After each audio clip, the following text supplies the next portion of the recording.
नमस्कार दोस्तों, स्वागत है आप सभी का सिविल एकेडमी के इस यूट्यूब चैनल पर। आज है दिनांक 13 सितंबर 2022। देखेंगे आज के मुख्य समाचार। Retail inflation resurges to 7% as food prices mount. अगर आपको ध्यान हो तो कुछ दिनों पहले हम रिटेल इन्फ्लेशन पर बात कर रहे थे, तो हमने देखा था जुलाई महीने का रिटेल इन्फ्लेशन 6 अभी अगर हम देखें तो अगस्त में ये फिर से बढ़कर 7% हो चुका है। इंडिया में जो पॉलिसी बना रखा है इन्फ्लेशन को लेके कि inflation should be between 4% to 6%। आप देखो तो पिछले 7 महीने से ये इन्फ्लेशन रेट 6% से ऊपर ही है और ये 8वां महीना चल रहा है। पर वित्त मंत्री महोदया की माने तो 3-4 दिन पहले ही उन्होंने एक बिजनेस कॉन्क्लेव में कहा था कि ये तो मैनेजेबल है। वैसे भी वित्त मंत्री महोदया अपने ऐसे बयानों के लिए चर्चित रहती हैं। रिटेल इन्फ्लेशन का सीधा मतलब है रोजाना यूज होने वाले उत्पाद, यानी जो consumer day to day life में यूज करते हैं। जब इसके प्राइस बढ़ते हैं तो वही आपका रिटेल इन्फ्लेशन कहलाता है। इसको मेजर करते हैं हम सीपीआई के थ्रू, यानी कंज्यूमर प्राइस इंडेक्स। सीपीआई जो है आपका वो mainly general level of prices को ऑब्जर्व करता है। ये आपका मेजर किया जाता है एनएसओ, यानी जो नेशनल स्टैटिस्टिकल ऑफिस है, जो कि आपका ministry of statistics and programme implementation के अंदर आता है। आशा है ये पॉइंट्स आपको समझ में आएंगी। मंथली डेटा याद रखने की जरूरत नहीं है, ये अगर आप बैंकिंग एग्जाम दे रहे हैं तो उसके लिए इंपॉर्टेंट हो सकता है, बट यूपीएससी के पर्सपेक्टिव से मंथली डेटा उतना रिलेवेंट नहीं है। आप ओवरऑल ईयर का डेटा याद रख सकते हैं। नेक्स्ट है आपका SC rejects petition linking pornography to sex crime.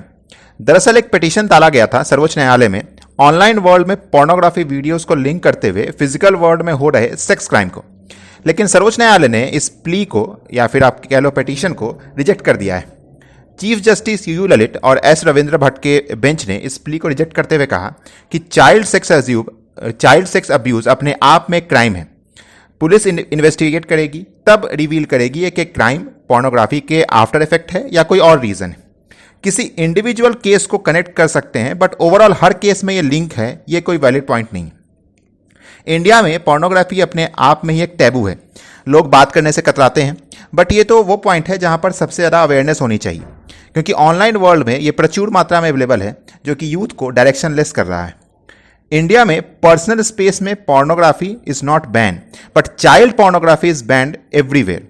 इसलिए सुप्रीम कोर्ट के ऑर्डर से डिपार्टमेंट ऑफ टेलीकम्युनिकेशन ने कई सारे वेबसाइट्स को बैन किया है जिन पर चाइल्ड पोर्नोग्राफिक मटेरियल अवेलेबल है। इंपैक्ट अगर आप देखो तो रेगुलर पॉर्न देखने से एक सेक्सुअल ऑब्सेशन आता है, प्लस ये बॉडी को उस हिसाब से ट्रेन करना शुरू कर देता है कि बॉडी उस वर्चुअल फीलिंग को रियल लाइफ में इंप्लीमेंट करना चाहता है, which is the main reason of today sex crimes. केवल यही नहीं, और भी कई चीजें हैं, जैसे एंग्जाइटी, डिप्रेशन, इवन आपका जो दिमाग है वो अपोजिट सेक्स और मे बी सेम सेक्स को मेटलाइज करने लगता है। तो ह्यूमन टच खत्म होते ही एक साइकोपैथ की तरह आपका ब्रेन काम करने लगता है। Person next to you is just a sex object for you, ऐसा मेंटेलिटी बन जाता है। प्लस एडिक्शन एक मेन इशू है, जैसे सिगरेट और ड्रग्स का नशा होता है, वैसे ही लोगों को पॉर्न का एडिक्शन हो जाता है। If anyone is having their issue, please conversate with appropriate person.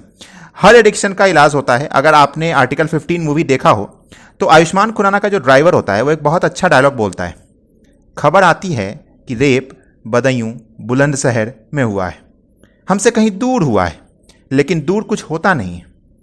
निहाल तो हमसे 1.5 फीट दूर बैठता था 12 साल। आप ही नहीं, आपके आसपास भी कोई ऐसा लगे जो इन गतिविधियों में शामिल हो तो उसे असिस्ट करें, उन्हें आपकी हेल्प की कई ज़्यादा जरूरत है। हम लोग आते हैं नेक्स्ट न्यूज़ पर। Naga delegation meet Shah, pushes for revival of talks. Nagaland के चीफ मिनिस्टर नेफ्यू रियो की अध्यक्षता में नागा डेलीगेशन ने सोमवार को गृह मंत्री श्री अमित शाह से मुलाकात की। नागालैंड में बहुत पहले से ही एक अलग स्टेट की मांग चल रही है, बिफोर इंडिपेंडेंस। यहाँ पर एक बॉडी काफ़ी इंपॉर्टेंट है, NSCN, national socialist council of Nagaland. यही ग्रुप की मांग है कि इन पॉइंट्स पर प्लस ये टॉक भी इनसे ही होना है, इसलिए ये ग्रुप काफ़ी इंपॉर्टेंट हो जाता है। इनकी मांग ये है कि उनका एक अलग फ्लैग हो, नागालैंड प्लस कुछ और एरिया जो कि आपका आसाम का पार्ट हो, अरुणाचल का पार्ट हो, प्लस कुछ म्यांमार का पार्ट हो, उनको जोड़कर हमें इंडिपेंडेंट घोषित कर दिया जाए। इंडियन गवर्नमेंट और नागालैंड के बीच पीस डील है, बट इश्यूज बहुत हैं जो कि टॉक से ही हल हो सकते हैं। मेनली ये वही है कि नागालैंड का कंट्रीब्यूशन अलग हो, प्लस आपका जो उनका कॉन्स्टिट्यूशन है वो अलग हो, उनके कॉन्स्टिट्यूशन को इंडियन कॉन्स्टिट्यूशन में ऐड किया जाए, प्लस जो लैंड इशू है उन पर बात की जाए। देखिए, नॉर्थ ईस्ट में बॉर्डर इशू बहुत देखने को मिलते हैं। इवन आप देखो तो आसाम मेघालय या फिर आसाम मिजोरम, इन सभी में बॉर्डर डिस्प्यूट्स होते ही रहते हैं। तो डेफिनेटली ये इंटरनल सिक्योरिटी और नेशनल इंटीग्रेशन को लेके काफ़ी इंपॉर्टेंट न्यूज़ है। देखते हैं आने वाले दिनों में इन पर और भी क्या फैसले होते हैं। आने वाले आर्टिकल्स के थ्रू आपको इन्फॉर्मेशन मिलते रहेंगी। नेक्स्ट है आपका, India can be a permanent security member, says S Jaishankar. India कई सालों से चाह रहा है कि यूनाइटेड नेशन सिक्योरिटी काउंसिल का मेंबर बने। 2022 तक हम नॉन परमानेंट मेंबर हैं। यूनाइटेड नेशंस के जो 5 प्रिंसिपल ऑर्गन्स में से एक है आपका सिक्योरिटी काउंसिल, और ये एकमात्र ऐसा यूएन बॉडी है जो कि मेंबर नेशंस पर बाइंडिंग रिजोल्यूशंस इशू कर सकता है। अगर आप देखो तो इसका जो मोस्ट इंपॉर्टेंट फंक्शन है वो आपका सिक्योरिटी काउंसिल का है, पीस मेंटेन करना इंटरनेशनल लेवल पर। इसके अलावा पीस कीपिंग ऑपरेशंस करना, जो कि आप देखते हो कभी यूएन के पीस कीपिंग फोर्स जाती हैं, प्लस स्टेट्स पर सैंक्शंस लगाना। जैसे आप देखे होंगे अभी कई सारे, जब रशिया और यूक्रेन का वार चल रहा था तो रशिया पर सैंक्शंस लग रहे थे। तो इस आर्टिकल में कुछ खास नहीं है, बस आपको ये जानना है कि यूएन सिक्योरिटी काउंसिल क्या है और उसके मेंबर्स कैसे हैं, कौन कौन है। अगर आप देखो तो 2 तरह के मेंबर्स होते हैं, पहला परमानेंट और दूसरा नॉन परमानेंट। जो 5 परमानेंट मेंबर हैं वो आपके चाइना, फ्रांस, रशिया, यूके और यूएस। जो आपके नॉन परमानेंट मेंबर हैं वो आपके फिलहाल 10 हैं। इनका सिलेक्शन 2 सालों के लिए यूनाइटेड नेशंस जनरल असेंबली के द्वारा किया जाता है। जून 2022 में इंडिया 193 में से 184 वोट पाकर यूएनएससी का नॉन परमानेंट मेंबर बना था। अब देखिए, इंडिया शुरुआत से चाह रहा है कि हम उसके परमानेंट मेंबर बने, और इंडिया के पास कई वैलिड और स्ट्रांग पॉइंट्स हैं यूएनएससी के परमानेंट मेंबर बनने के। अगर आप देखो तो फास्टेस्ट ग्रोइंग इकोनॉमी है वर्ल्ड का, प्लस न्यूक्लियर वेपन स्टेट है, उसका भी स्टेटस इसको मिल चुका है। अगर हम 2011 की सेंसस की माने तो पूरे विश्व का सेकेंड लार्जेस्ट पॉपुलेशन होल्ड करता है।